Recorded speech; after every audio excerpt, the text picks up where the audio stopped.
Hello YouTubers, welcome to the Sega Genicast. This is your Captain Michael here, and welcome aboard the USS Heavy Fighter. And today we're going to be continuing our journey through space in our mission to destroy the alien species known as the Zamarians. So, keep your hands, arms, feet, and legs inside the vehicle at all times and get ready to experience the journey.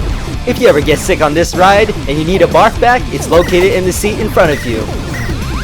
Okay, I'm just kidding guys. Welcome back to my Let's Play of Zamarian for the PC. And we're going to start off today's video in level 8 of this game. And as you can see here, the level is starting to get progressively a lot harder. And you're starting to see I'm almost running out of gems. So I think I better play as Captain Michael here. I better play my stuff right and try to avoid all these beams as, you know, as much as I can, and I don't want to get hit, obviously, or we're just gonna end our space journey really soon. Okay, I gotta stop playing as a captain of the spaceship, but it's really cool for me because the way that I narrated that thing reminded me of, if you guys ever been to Disney World, that in Hollywood Studios, which still in my mind should be called MGM Studios, but that's another topic for another day. There used to be this really cool Star Wars ride, and you get to sit in there, and like it's like a really cool simulator, and I really love that ride. And they had like a captain in there, and thanks to YouTube and all of its cool technology, I get to be a captain like those Star Wars characters one day. Man, I am super stoked about episode 7 of Star Wars. I cannot wait. I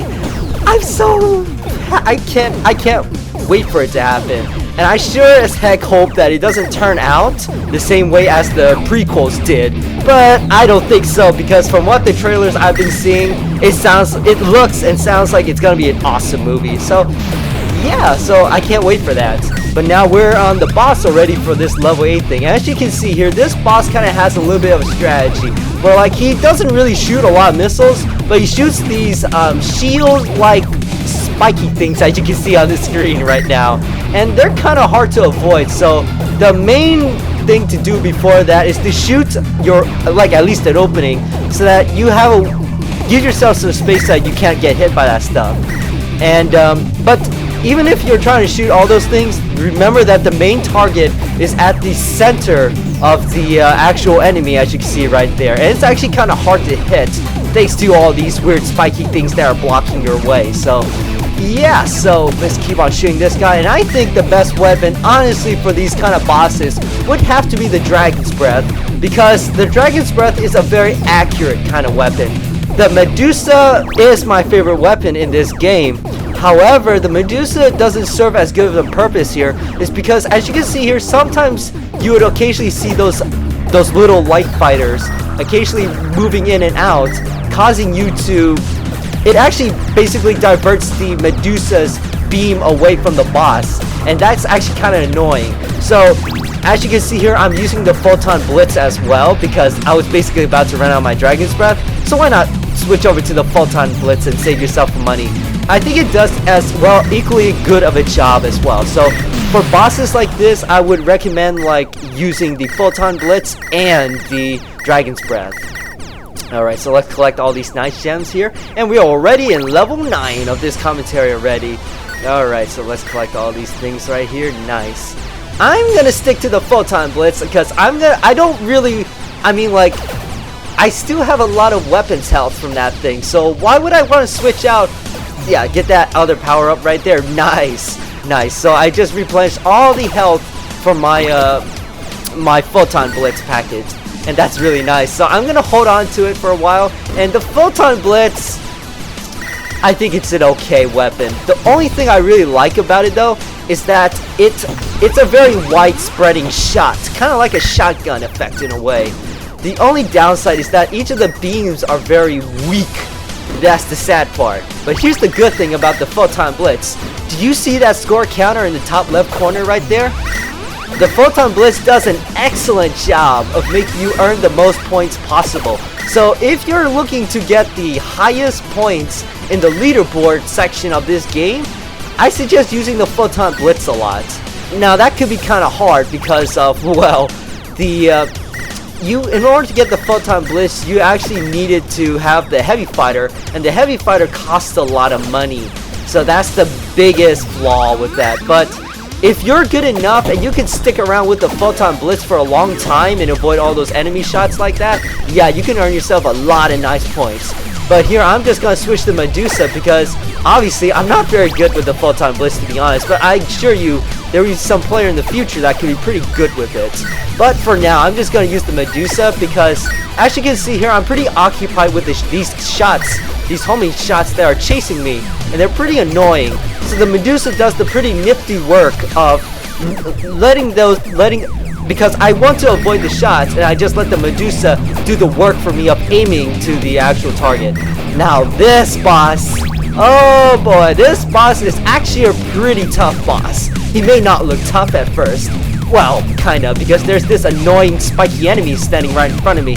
But here's the kicker why he's very hard. Okay, you see right now there's like a shield right in front of him. Now all of a sudden there's the X, kind of like, you know, like a X mark on the treasure map or something. Like X marks the spot.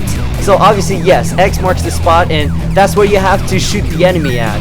The thing is, that X mark is always obscured by his shield thing, which makes this boss, I mean, the boss could be hard if you do not know what you're doing and you don't know the strategy of just, okay, the basic strategy with all these bosses is that you're at least supposed to keep moving.